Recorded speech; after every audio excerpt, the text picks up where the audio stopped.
जो अपने आप में तृप्त है, अपने आप में समाहित है, उसने तो शरीर को पहले ही छोड़ दिया। शरीर छूटना न छूटना कोई महत्व ही नहीं रखता। ये अभ्यास जिसका प्रबल होता है उसका भय मिट जाता है। जीवन की ये सर्वोच्च स्थिति है। इस चीज को साधारण आदमी नहीं समझ सकता, उसको ये सब बेकार लगेगी। और साधारण क्या, बहुत पढ़े लिखे लोग नहीं समझ सकते हैं,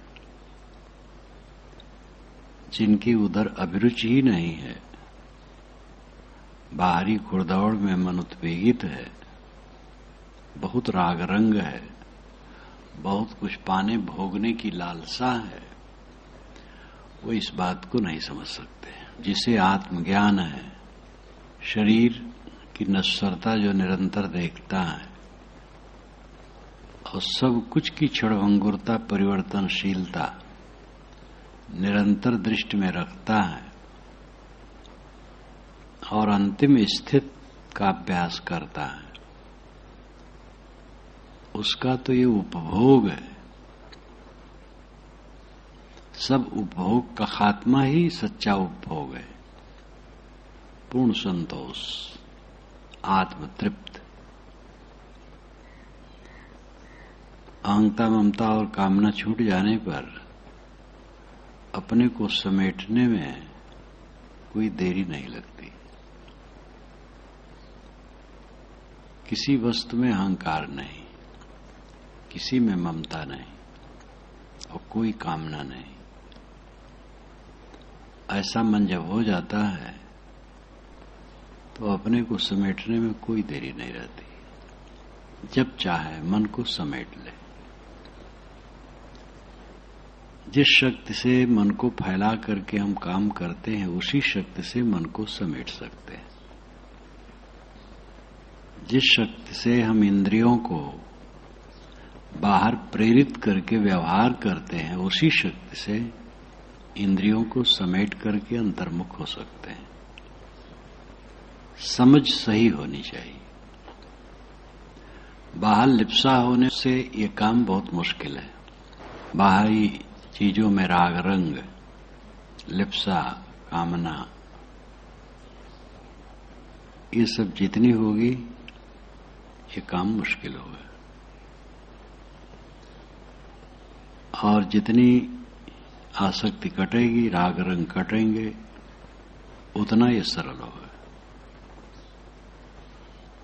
मौत सबके निकट निरंतर आ रही है। क्षण क्षण आदमी भले सोए, मौत सोती नहीं, वो चलती रहती है हमारी तरफ।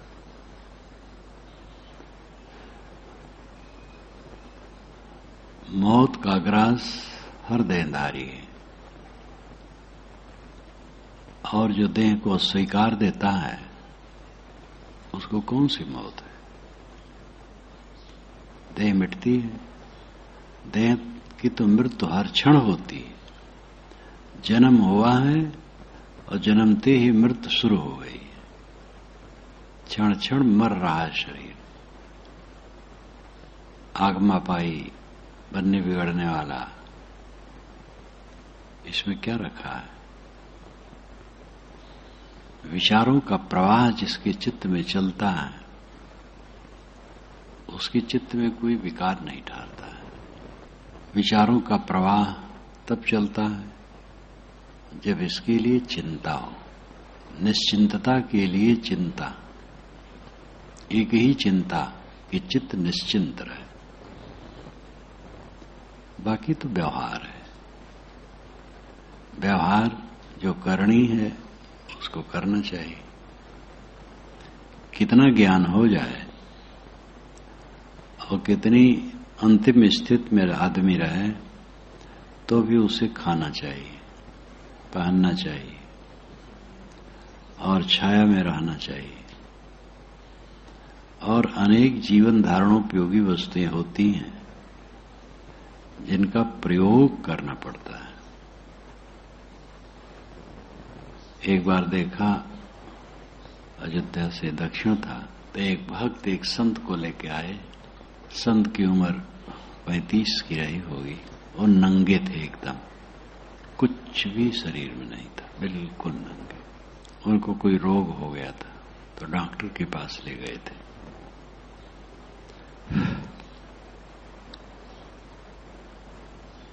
एकदम नंगे थे और शांत भी थे, कुछ बोल नहीं रहे थे। अब नंगा होना न होना अच्छा है बुरा है वो बात अलग है, उनकी मनसा थी, वैसे थे, नंगे थे। लेकिन अब शरीर में रोग हो गया तो डॉक्टर के पास भगत ले गए। चिकित्सा करवाए होंगे, कुछ करवाए होंगे, क्या हुआ आगे तो पता नहीं लगा। शरीर ऐसा है कि शरीर को धारण करने के लिए, इसको निभाने के लिए जो इसके लिए उपयोगी वस्तुएं होती हैं, न्यूनतम उसकी आवश्यकता होती है और सहयोग की आवश्यकता होती है।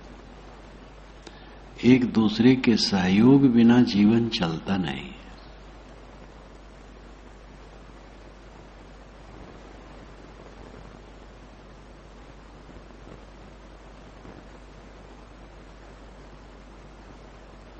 विवेक पूर्वक होता है,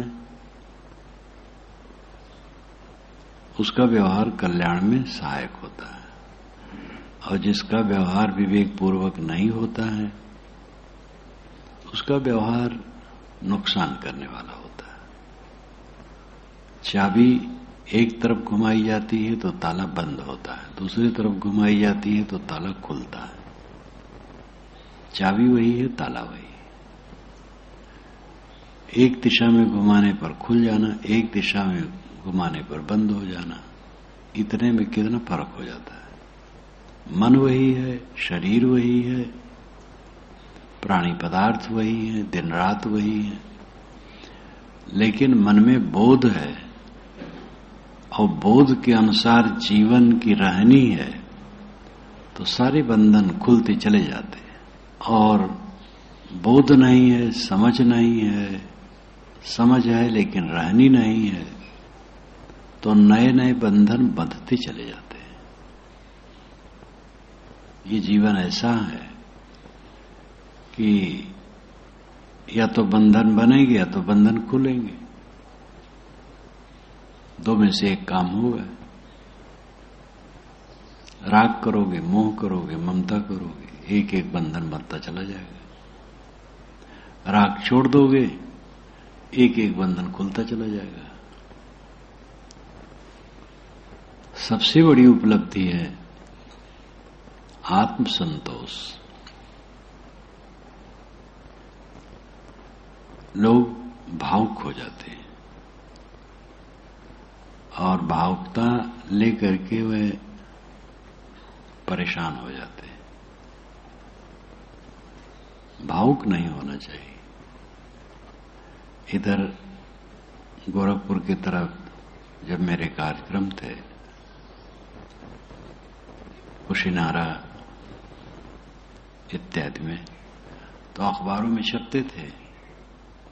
तो एक नेता कल आए थे, ये बिल्कुल नेपाल के बॉर्डर पर भारत के रहने वाले, जो कैबिनेट मंत्री इत्यादि भी हुए हैं, बहुत समझदार लगे। मुझसे 2 वर्ष की उम्र ज्यादा रही। कल आए थे और उनके साथ हाई कोर्ट के रजिस्ट्रार इत्यादि थे। तो रजिस्ट्रार ने कहा, हम तो महाराज यहाँ कार्यक्रमों में आते हैं, अधिवेशन में तो बिल्कुल आते हैं, हाई कोर्ट के बहुत लोग आते हैं, और हम लोग खुसरो बाग में बैठते हैं तो यहाँ की खूब चर्चा होती है। नेता कहे कि महाराज मैंने अखबार में पढ़ा कि आप जात पात के विरोधी हैं, शुद्ध मनुष्यता को मानते हैं। मैं बहुत खुश हुआ तो मिलने आया हूं। और क्या और संतों को मिला करके अभियान जोर से किया जा सकता है कि नहीं? हिंदुस्तान के लोग सब बहुत बट गए हैं, बहुत समझदार लगे। कहे पाकिस्तान बनना कोई बुरा नहीं हुआ है, ठीक है, लेकिन जरूरी यह है कि जो भारत में हैं वे कैसे रहें। मैंने कहा कि पहले से काफी सुधार हुआ है। उन्होंने कहा छुआछूत तो घटी है लेकिन जात मजबूत हो रही है। तो रजिस्ट्रार ने कहा ये तो राजनेताओं गड़बड़ी है, यही फैला रहे हैं। जो मुझे उत्तर देना था उन्होंने उत्तर दिया। तो उन्होंने महसूस किया ठीक आप कहते हैं। बहुत भावुक थे वो इसके विषय में, समझदार गंभीर, लेकिन ये कैसे बहुत जल्दी बदल जाए। मैंने कहा अपने को मैं तो यही विश्वास रखता हूं कि मैं अपना मन ऐसा रखता हूं, मैं जाति नहीं मानता हूं, वर्ण नहीं मानता हूं, मनुष्य मानता हूं। सब मनुष्य ब्राह्मण है, उनमें ब्रह्मत्व का उद्घाटन होना चाहिए। अगर ब्राह्मण शब्द कहा जाए तो, नहीं तो मनुष्य का भी है, सब मनुष्य है। और छुआछूत आचार विचार को लेके है। मैंने कहा कि मेरे भंडार में कोई ब्राह्मण नामधारी भी नहीं घुस सकता है प्रशिक्षण हुए बिना, और पूरी शिक्षा होनी चाहिए स्वच्छता के लिए, लेकिन जाति से कोई मतलब नहीं है। और वो मेरा कार्यक्रम कैसे मिलता है पूछे, बहुत उत्सुक रहे। और ये ऐसा ना हो कि भारत का विनाश हो जाए थोड़े दिन में, हमके घबराओ ना, विनाश उनाश कुछ नहीं होगा। अनाद काल से संसार चल रहा है, अनंत काल तक चलता रहेगा। हिंदू समाज के विचारों की उदारता का जोड़ा पूरी दुनिया में कहीं नहीं, ये बिल्कुल पक्की बात है। लेकिन इसका जो व्यवहारिक पक्ष है वो बड़ा कंजूस रहा है। अब उसमें उदारता आ रही है, लेकिन राजनेता लोग गड़बड़ा रहे हैं। ये जातिवादी भावना उभाड़ करके वोट की इच्छा रखते हैं, इसलिए नुकसान कर रहे हैं। हमारे हृदय में यह न हो और हम शुद्ध मनुष्य भाव को लेकर के चलें और दूसरे को यही राय दें, ये काम करना है। घबराने से, बहुत बेबल होने से ये सब होने वाला नहीं है। समझाया। मैंने कहा मैं अपने को सुधार लूं, यही मैं सही समझता हूं। कहे बिल्कुल ठीक है, अपने अपने सब सुधार लें, पूरा देश सुधर जाए। तो कुछ लोग बहुत भावुक हो जाते हैं और भावुक हो करके चाहते हैं कौन ऐसा काम किया जाए जिससे एक डंडा घुमावे पूरा सब सुधर जाए। और ऐसा कभी नहीं हुआ है। मनुष्य के मन का कोढ़ ऐसा है। जो हम कहते हैं मुसलमान लोग सब कुछ नहीं मानते हैं, ये तो दिखावा है, गाने भर का है। जो शेख सैयद पठान है वह दुनिया जुल्हा को अपने समान मानेंगे, बहुत मुश्किल है। गुर्राते हैं अपने को कि हम बड़े हैं। ऐसे हर जगह, ईसाइयों में है, सब जगह है। ये मन का कोढ़ है, पाप है। मनुष्य को छोट मानना, इससे नीचता कुछ है ही नहीं। शरीर का रंग, कद, दुबला मोटा, ये सब तो इसमें क्या रखा है। शुद्ध मानवता एक है। तो बात ये याद आई, कहे आपके प्रवचनों की पुस्तक हो तो दीजिए। मैंने कहा कैसेट भी है। कह रहे कैसेट नहीं, पुस्तकों खूब मनन करूंगा। तो मैंने कुछ दिया। वो पैसा देना चाहे, मैंने कहा है मेरे तरफ से। आदमी बहुत अच्छे लगे, बहुत सही। कहे मैं राजनीति में बिल्कुल नहीं जाना चाहता था, लोग मुझे घसीट के ले गए, और अभी भी नहीं चाहता। मैं यही चाहता हूं कि भारत में एकता, मनुष्यता, केवल मनुष्यता, बस इतना चाहता हूं और कुछ नहीं चाहता। मैंने कहा आपकी चिंता बहुत सुंदर है। तो किसी बात पर सोचना, निर्णय करना और उसके अनुसार चलना एक अलग बात है। और भावुक होकर के बेबल हो जाना और ये सोचना कि मैं सबको बदल दूं, कोई ऐसा उपाय हो, कहां है। स्वामी विवेकानंद बहुत भावुक थे, तो एकदम पत्र लिखें अपने शिष्यों को, बच्चों टूट पड़ो पूरे भारत पर, बदल दो, उठा करके सब बदल दो। और जब देखें वो लोग नहीं मानते कि कुछ नहीं, सब बकवास है, हिमालय में जाके ध्यान करना है, अपना दुख दूर करना, कुछ नहीं होगा। एकदम भावुक योग्यता थी, भावुकता थी, भावुकता से उन्होंने किया भी। भावनाहीन आदमी क्या कर सकता है। लेकिन मात्रा से अधिक भावुकता दुख देती है। उन्होंने एक जगह लिखा, मैं भावुक हूं।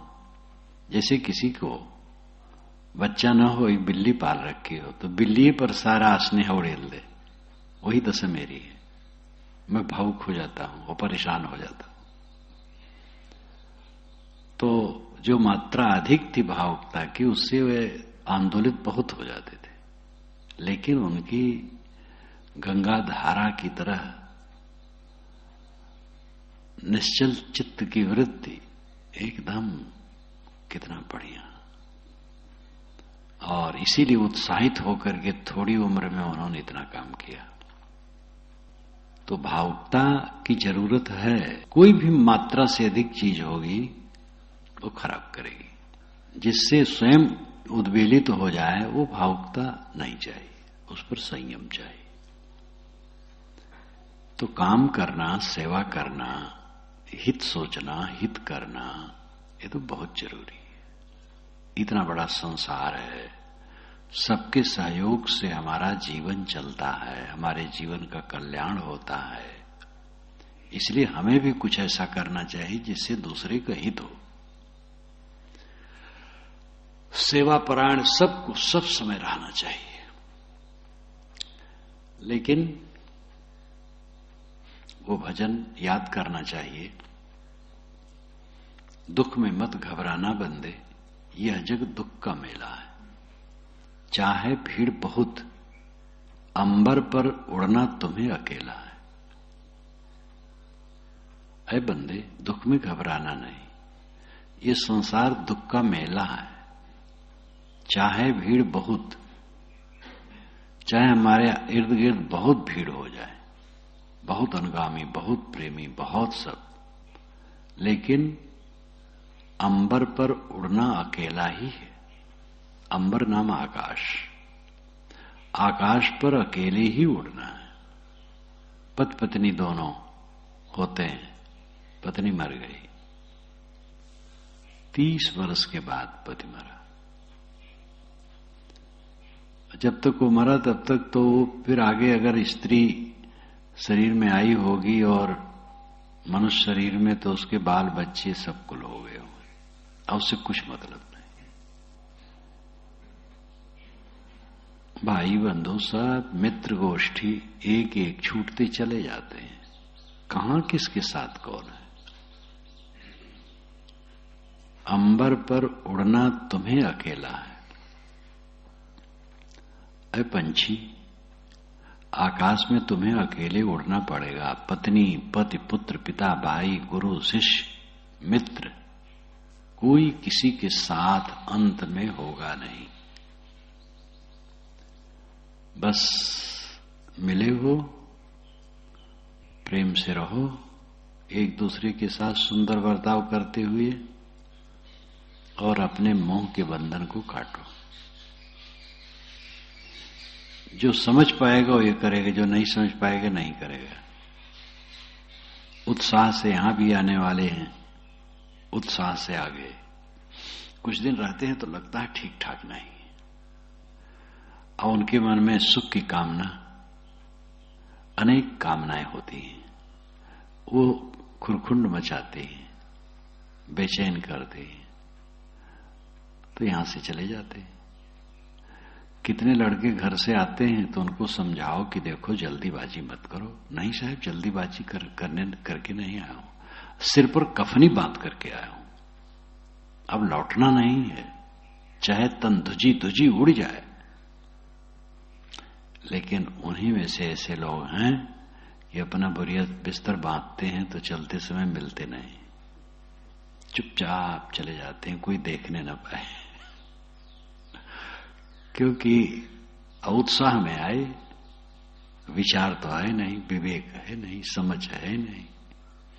यहां जो समझ दी जाती है वो भी उनमें प्रवेश नहीं हो पाता है, तो ले दे करके कुछ दिन घसीट लेते हैं, और अंत में देखते हैं ठीक ठाक नहीं, वही ठीक रहा तो चले जाते हैं। और जब वहां जाते हैं तो कुछ दिन में बिल जाते हैं, तो उनमें से कई जब मिलते हैं तो पूछा जाता है, कहो संतोष हुआ?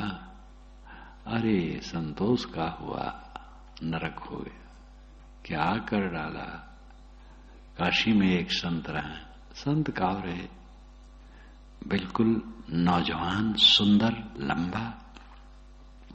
मैं बुरहानपुर पहली बार गया था तब वो आए थे, तो आए, खाए पिए नहीं रहे, अलग से दिखते थे, गोरे, सुंदर, लंबे। उम्र उस समय उनकी 27-28 से ज्यादा नहीं रही होगी। काशी के थे। और कहे मैं रोकूंगा नहीं, आगे जाना है, सूरत, बंबई गए। मैं पुस्तकें छपा रहा था, ये तो 53 की बात है,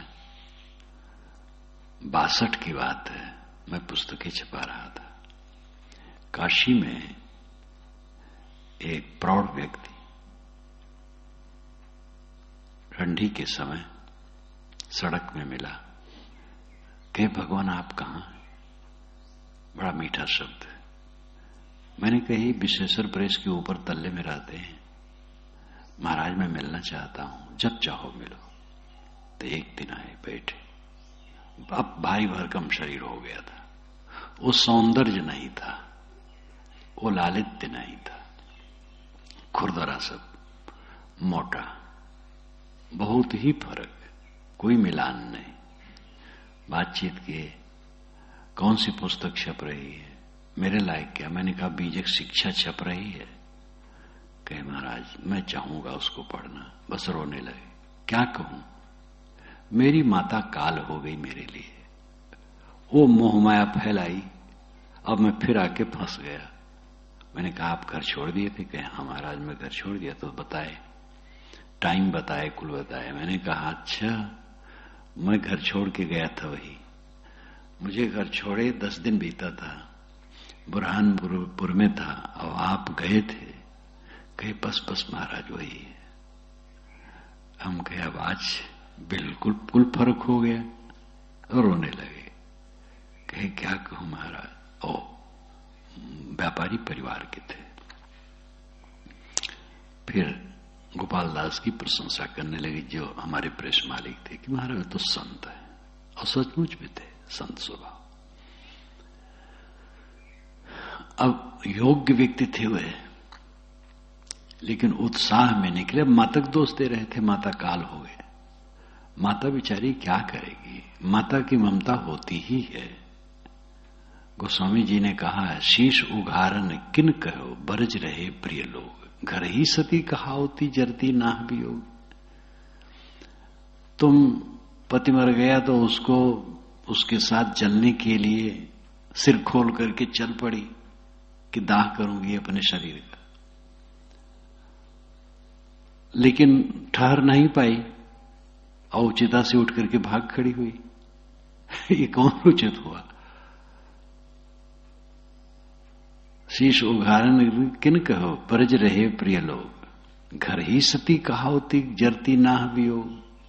अरे पति के वियोग में रहती, दूसरा पति न करती तो घर ही में सती कहलाती, क्यों गई? इसी प्रकार लोगों को समझ नहीं है तो भटकते हैं। कुछ आने वाले भी भटक करके इधर उधर अपने को बिखेर देते हैं। वे धन्य है जिनकी समझ सही है। गृहस्थ हो, विरक्त हो, कोई भी हो, सबको शरीर छोड़ देना है, और शरीर छोड़ने का भय सबको मिटाना चाहिए। निर्भय स्थित पूर्ण निर्भय स्थित जीवन का परम फल है। आज शरीर छूटने का अवसर आए तो क्या फर्क पड़ता है? क्या छूटेगा मेरा? कुछ है ही नहीं है। नंगा नाचे फटे कहो। नंगा अगर आदमी नाचे तो क्या फटेगा? कुछ पहने ही नहीं है। जब सब कुछ अस्वीकृत हो गया तो उसको कौन सी पीड़ा है, कौन सा संताप है?